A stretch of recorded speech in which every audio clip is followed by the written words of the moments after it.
அத்தை, ஏன் சாமி? இன்னைக்கு நம்ம சப்ஸ்கிரைபர் நேர்லயே ஒருத்தர் பார்த்து ஹீமோகுளோபின் ஏறுறதுக்கு நம்ம ஃபுட் வழியா என்னென்ன சாப்பிடலாம்னு கேட்டிருக்காங்க. நீங்க அதுக்கு ஏதாச்சும் டிப்ஸ் சொல்லுங்க. பிள்ளைங்க உடம்பு இருக்கும், ஆனா அதுகளுக்கு ரத்தமே இருக்காது. ரத்தத்தினுடைய அளவு 6, 5 அப்படி இருக்கும். அதனால டெய்லி ஒரு பெரிய நெல்லிக்காய் 1 2 சாப்பிடலாம். பேரிச்சம்பழம் 2 சாப்பிடணும். முருங்கைக்கீரை வாரத்துல 2 தடவை 3 தடவை சேர்த்திக்கலாம்.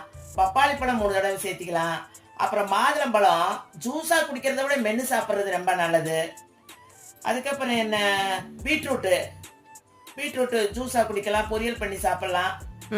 முருங்கைக்கீரையும் பப்பாளியில இருக்கிற சத்து எதுலையுமே இல்ல. நெல்லிக்காய் தினம் ஒரு நெல்லிக்காய் மென்னு சாப்பிட முடியலையா, அத ஒரு அடி அடிச்சு கொஞ்சம் உப்பு கொஞ்சம் சக்கரை போட்டு சாப்பிட்டுக்க குடிச்சுக்க வேண்டியதுதான். இதெல்லாம் சாப்பிட்டாலே நல்லா ஹீமோகுளோபின் ரத்தம் இயற்கையாவே ஊறும். நம்ம போய் மாத்திரை சாப்பிடறதுல அதெல்லாம் ஒண்ணும் இல்ல.